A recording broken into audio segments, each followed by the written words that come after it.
Queridos jóvenes, queridos consiervos, el texto que utilizaremos para este servicio divino se encuentra en la primera carta del apóstol Pablo a los Corintios, en el capítulo 15, versículo 12.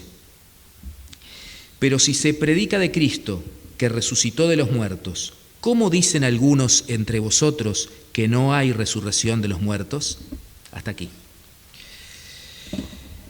Queridos hermanos, queridos consiervos, es una alegría poder rodear el altar en este servicio divino de juventud tan especial. Queremos alcanzarles los saludos del querido apóstol Herman, que nos ha dado el envío para estar aquí, y también de todos los obispos del área, a los cuales les envían el corazón. En los servicios divinos de juventud, desde hace ya un tiempo, tenemos también la gracia de poder compartir una palabra especial, una palabra motivadora, una palabra que nos ayude a poder sensibilizar nuestra alma para recibir todo el regalo que Dios tiene para nosotros. Y en esta oportunidad le vamos a pedir al amado evangelista Daniel que nos pueda regalar un texto que se encuentra en la primera carta a los Corintios, es parte del capítulo 15, versículos 35 al 44, en el cual, como también en el texto que hemos leído, el apóstol Pablo desarrolla ese sentimiento, esa realidad, esa experiencia maravillosa de la resurrección de nuestro Señor Jesucristo. Adelante.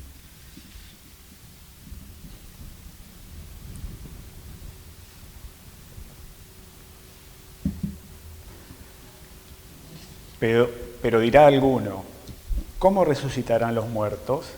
¿Con qué cuerpo vendrán? Necio, lo que tú siembras no se vivifica si no muere antes, y lo que siembras no es el cuerpo que ha de salir, sino el grano desnudo, ya sea de trigo, de otro grano, pero Dios le da el cuerpo como Él quiso, y a cada semilla su propio cuerpo. No toda carne es la misma carne, sino que una carne es la de los hombres, otra carne la de las bestias, otra la de los peces y otra la de las aves. Y hay cuerpos celestiales y cuerpos terrenales, pero una es la gloria de los celestiales y otra la de los terrenales. Una es la gloria del sol, otra la gloria de la luna y otra la gloria de las estrellas, pues una estrella es diferente de otra en gloria. Así también es la resurrección de los muertos. Se siembra en corrupción, resucitará en incorrupción. Se siembra en deshonra, resucitará en gloria. Se siembra en debilidad, resucitará en poder. Se siembra en cuerpo animal, resucitará en cuerpo espiritual. Muchas gracias. ¿Cómo extrañamos los himnos, verdad? ¿Cómo extrañamos a los coros de juventud? ¿Cómo extrañamos poder tener esa experiencia maravillosa de que un canto, un himno, nos eleve en el espíritu y nos prepare para la palabra? Pero lo que hoy estamos atravesando, esta situación que hace que este sea el medio a través del cual tengamos que comunicarnos, que este sea el medio a través del cual podamos recibir la palabra divina y que estas sean las condiciones en las cuales los hacemos, son todas situaciones que el Señor ha permitido, que han pasado delante de su trono y que estamos preparados para llevarlas, porque el Señor no deja que ninguna cosa escape de sus manos y nada nos puede separar de su amor. Así que con esa confianza entonces nos introducimos en un tema primordial de nuestra vida de fe. En esta Semana Santa que transitamos, en esta semana en la cual esa lucha entre la vida y la muerte se dirimió a favor de la vida, esa semana en la cual nuestro Señor Jesucristo tuvo que vivir la amarga pasión y muerte, pero también esa semana en la cual el sol de la victoria amaneció en ese primer día de la semana para los judíos, en ese domingo de Pascua, y entonces no solo iluminó a aquellos hombres y a aquellas mujeres que estaban tan tristes porque su Señor había sido crucificado, sino que nos ilumina a nosotros hoy y seguirá iluminando por todos los tiempos ese sol de Pascua que hizo brillar la verdad divina en una humanidad sumida en el pecado, sumida en el temor a la muerte. Esto ha sido una constante en todos los tiempos. El temor del ser humano a dejar la vida, el temor del ser humano a perder el contacto con aquellos que ama, e incluso para aquellos que confiesan abiertamente que no tienen temor a la muerte, hay un temor al olvido, a que ya nadie los recuerde, a que ya nadie recuerde que caminaron sobre la faz de la tierra. Y sabemos que la muerte es una consecuencia del pecado.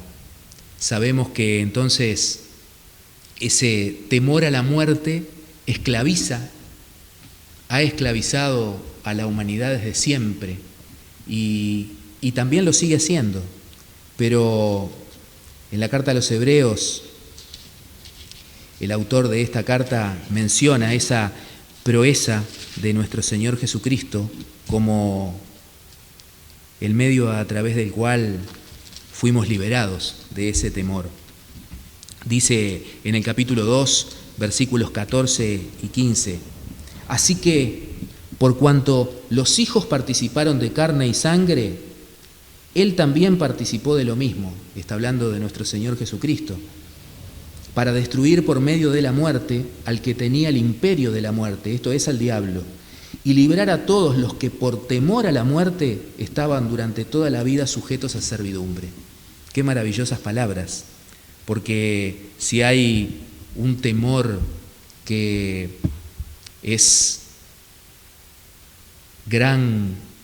que produce gran angustia y que produce esa sumisión de los sentimientos y de los pensamientos tan especial, es el temor a la muerte. Qué alegre noticia que podemos tener en el Evangelio de saber que nuestro Señor Jesucristo ha derrotado a la muerte y ha derrotado al pecado. Este capítulo 15 de la carta a los Corintios tiene ese contexto.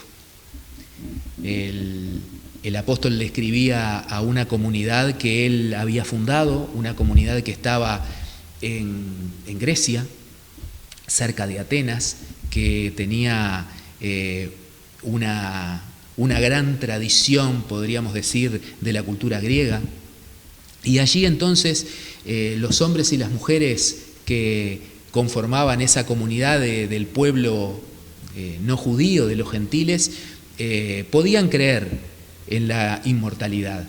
Su pensamiento era lo suficientemente abstracto como para poder creer en algo que no veían, en un mundo que permitía entonces a los seres humanos vivir en esa inmortalidad. Pero no entendían, no creían, no podían comprender que para eso se necesitara un cuerpo. Y entonces lo que el amado evangelista Daniel nos leyó acerca de otra parte de este capítulo 15, habla de ese misterio de la siembra en corrupción y la resurrección en gloria. Ese misterio de que hay un cuerpo terrenal, pero también hay un cuerpo espiritual. Y entonces cuando el Señor Jesucristo resucitó, y siendo Él el primero de aquellos que resucitaremos por gracia, Él recibió ese cuerpo celestial. Ese mismo cuerpo es el que entonces el apóstol Pablo nos anuncia que recibiremos nosotros cuando el Señor venga a buscarnos. Así que el apóstol no hace otra cosa que mencionar o que afirmar que la muerte no tiene la última palabra, que aquellos que entonces decían, como dice aquí el apóstol en algún pasaje, vamos a comer y vamos a beber, total, mañana moriremos, no podían ver la grandeza de lo que Dios tenía reservado para el ser humano. Porque Dios, nuestro creador, nuestro hacedor y nuestro sustentador, nos ha creado para algo trascendente. Él es Dios de vivos, no Dios de muertos. Y por lo tanto, delante de nosotros, Él nos ve como seres vivos y propensos, destinados a la vida. Esa conversación que el Señor Jesucristo tuvo con los saduceos era una corriente doctrinaria dentro de las sectas religiosas judías que no creían en la resurrección. Y allí entonces en el capítulo 27 del Evangelio, capítulo 12 del Evangelio de Marcos, versículo 27, le hacen una trampita al Señor, le hacen una historia para que entonces el Señor se contradiga. Allí entonces le mencionan acerca de una persona que se casó con varios hermanos, una mujer que se casó con varios hermanos, porque así era la ley judía cuando el que fallecía no dejaba descendencia. Y entonces fueron muriendo esos hermanos uno a uno y le preguntaban de quién sería la esposa, aquella mujer, en el reino de los cielos. Y el Señor les mostró que no habían entendido nada, que no se trataba de algo parecido a la vida humana que nosotros conocemos, que la resurrección no era un volver a la vida o volver a las mismas condiciones que existían o que teníamos cuando transitábamos en la tierra, que era algo totalmente diferente. Y entonces allí le menciona que de la misma manera que en la zarza ardiente Dios le dijo a Moisés, yo soy el Dios de Abraham, de Isaac, de Jacob, le estaba diciendo que Él era Dios de vivos, de esas personalidades vivas que estaban en el reino de los difuntos, esperando por esa resurrección definitiva.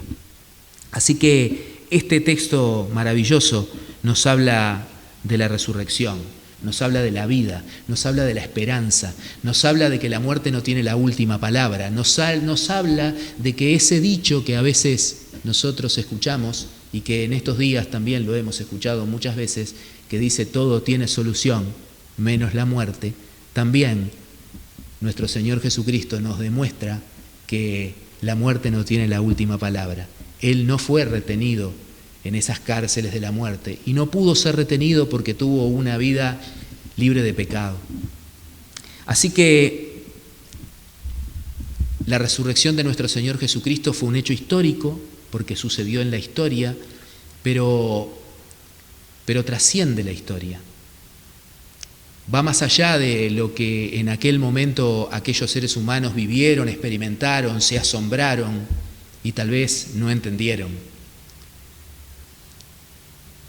Va mucho más allá de los que entonces vinieron después creyendo en la palabra de ellos. Comprende a todos los seres humanos. Es ese camino de retorno a la comunión eterna con Dios que se rompió cuando el ser humano dejó entrar en su corazón al pecado.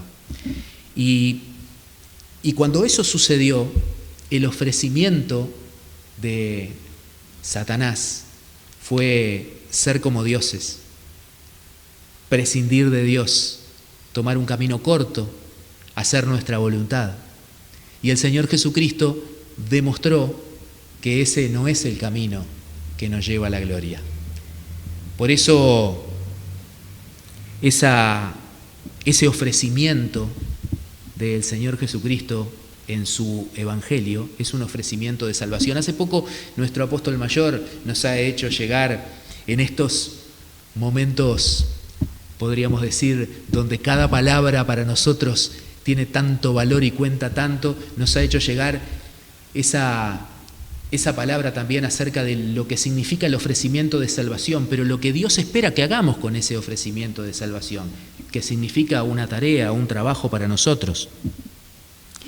Sobre todo en esta época en la cual tantas situaciones que le tocan vivir al pueblo de Dios, algunas tal vez dentro de nuestra propia familia, y no solamente situaciones de salud, todo ha cambiado mucho, hace que tal vez en algunos momentos dudemos o perdamos la confianza.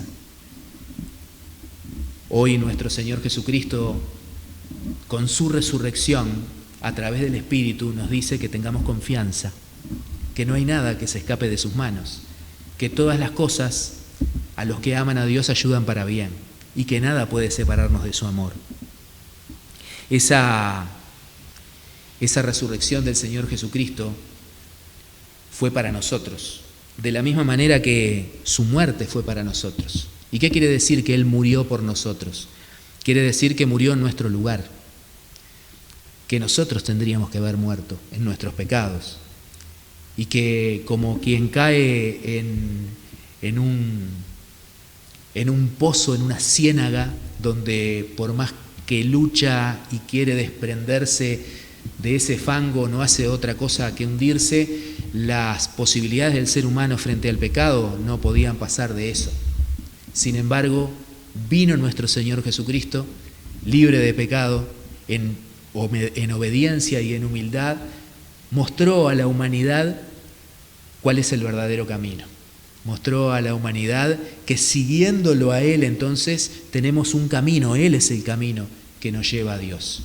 Pero era necesaria la resurrección, porque si Jesucristo no hubiera resucitado, entonces nuestra fe sería simplemente depositada sobre un personaje histórico, sobre alguien que fue muy importante, que tuvo ideas muy trascendentes, y que por más que su mensaje hubiera quedado clavado en una cruz, hubiera también trascendido los tiempos y seguramente hubiera llegado hasta hoy. Pero ¿cuál sería el peso? ¿Cuál sería ese tesoro que nosotros podríamos obtener de Él? El que cada uno le diera.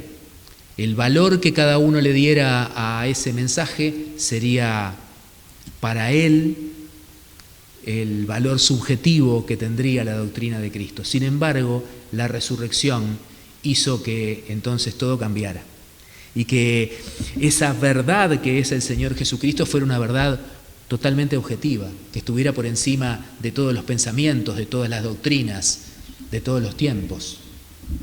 Esa es la verdad. La verdad es que nuestro Señor vive. Y cuando en Pascua nos saludan con ese saludo tradicional, bendecida Pascua, nuestro corazón debe decir, nuestro Señor verdaderamente vive.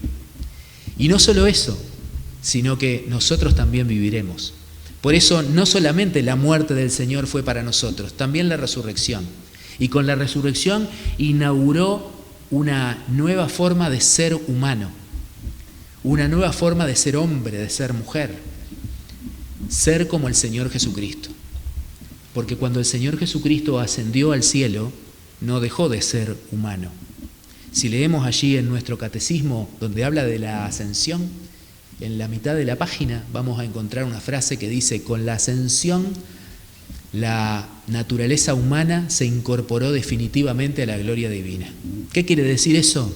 Eso quiere decir que hoy hay un ser humano, como decimos nosotros, con nuestra pequeñez o con nuestras dificultades para poder expresar los conceptos divinos, está sentado a la diestra de Dios. Comparte la gloria con Dios y nos invita a que nosotros lo sigamos para que a través de ese seguimiento podamos llegar al mismo lugar donde está Él.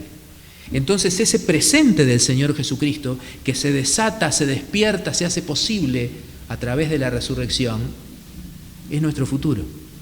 Para eso nos preparamos. Por eso el tema del oficio de hoy dice vivir en la resurrección de Jesús. Porque también podría surgir el pensamiento de ¿y esto de la resurrección del Señor Jesucristo en qué me afecta a mí o en qué me beneficia? Cuando el Señor Jesucristo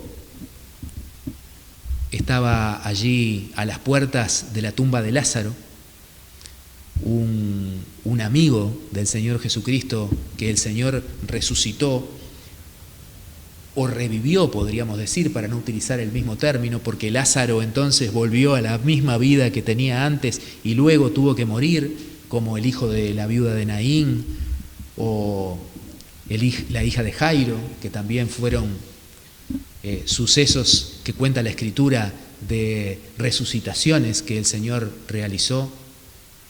Cuando estaba allí entonces compungido, Marta se le acerca y lo increpa de alguna manera diciéndole que si hubiera estado allí entonces Lázaro no hubiera muerto.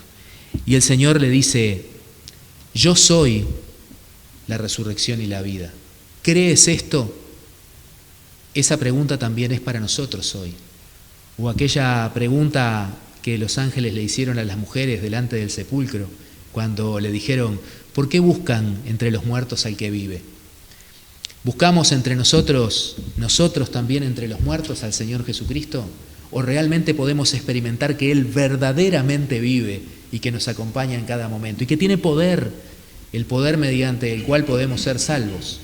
Como dijo nuestro apóstol mayor, hay una gran parte que depende de nosotros, aceptar ese ofrecimiento y esforzarnos.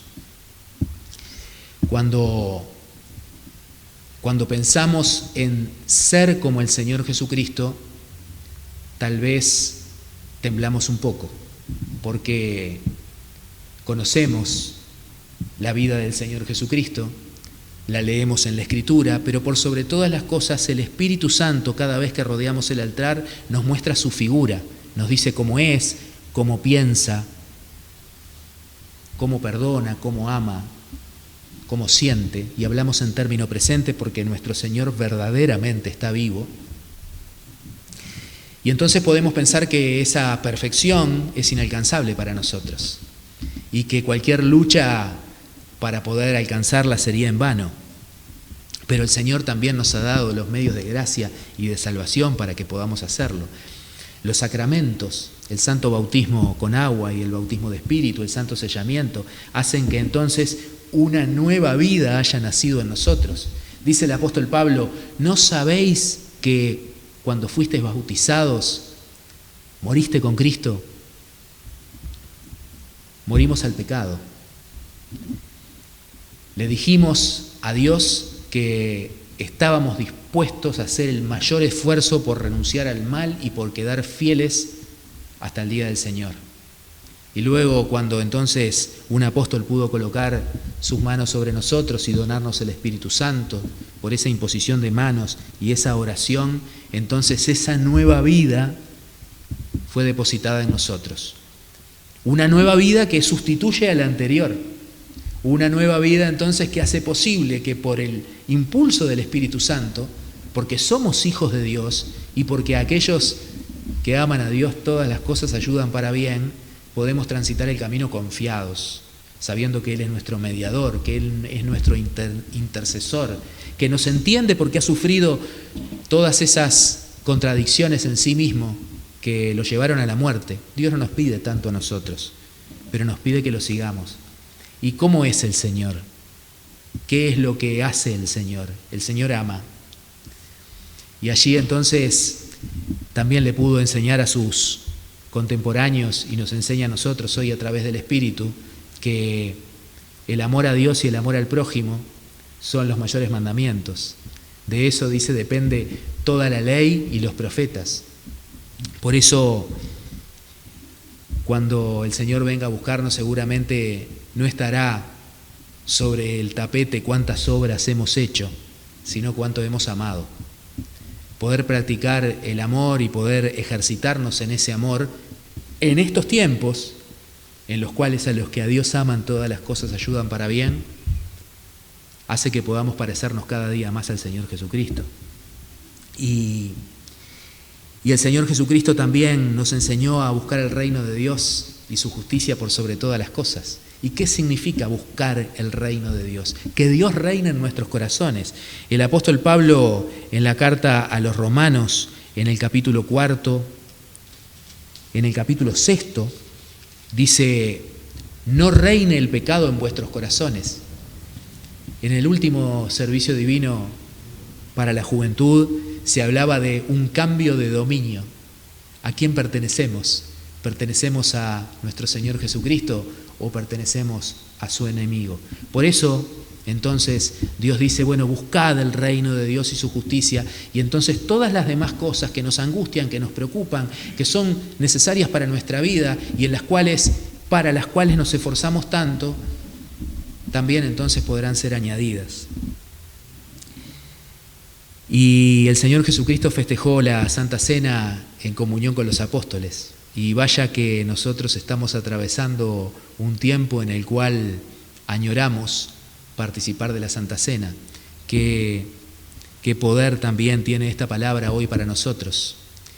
Que podamos entonces, cada vez que nos acercamos al altar, cada vez que Dios nos llama a su casa, cada vez que podemos compartir con la comunidad que nos cobija la Santa Cena, la Cena del Señor, podamos realmente tener la plena conciencia, la convicción, la certeza de que es el Señor mismo el que está allí ofreciéndonos su cuerpo y su sangre. ¿Para qué?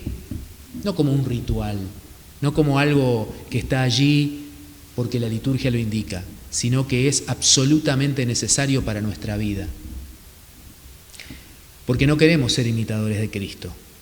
No queremos ser aquellos que se le parecen más o menos según las circunstancias o según nos convenga. Queremos ser aquellos que caminamos a la luz de la resurrección de Cristo. Y para ello es necesario no solamente aquellos sacramentos que hemos recibido una vez, sino también el que una y otra vez el Señor nos ofrece. Que ha muerto una sola vez y su sacrificio es eternamente valedero, pero una y otra vez nos está regalando las fuerzas con las cuales nosotros podemos vencer, para que no seamos imitadores de Cristo, para que seamos aquellos en los cuales Cristo vive. Y si Cristo vive en mí, entonces ya no será tan difícil para mí dejar todas aquellas cosas que no son agradables al Señor. Nuestro anhelo, nuestra pelea, nuestra lucha diaria por poder dar pasos hacia esa resurrección, es lo que entonces en este mensaje del texto de hoy nos motiva a confesar la resurrección de Jesús y esperar nuestra propia resurrección, trabajar por nuestra propia resurrección. Podríamos decir, bueno, en el círculo de la juventud esto es algo que podemos dejar para más adelante. La realidad nos muestra, especialmente en estos días, que eso no es así. Pero por sobre todas las cosas, esperamos al Señor Jesucristo hoy. Y no lo esperamos para escapar de todas aquellas cosas que no nos gustan o aquellas cosas que tal vez nos infunden miedo. Lo esperamos porque lo amamos y porque sabemos que ese lugar que el Señor Jesucristo se ha ganado en obediencia, en humildad, libre de pecado, entregando su vida y amando hasta el final, hasta las últimas consecuencias, lo quiere compartir con nosotros. No porque nosotros podamos ganarlo, Él ya lo ha ganado por nosotros. Él quiere compartirlo con nosotros por amor y nosotros corresponderle ese amor buscando cada día vivir en esa luz de la resurrección, que es para nosotros la luz de Cristo, la luz de su Evangelio, la luz de su amor, la luz de la esperanza. Por eso hoy leo este texto y este mensaje como la gran esperanza y la gran luz en tiempos en los cuales tal vez las tinieblas nos han cubierto un poco los corazones. Nuestro Señor verdaderamente vive y nosotros viviremos. Amén.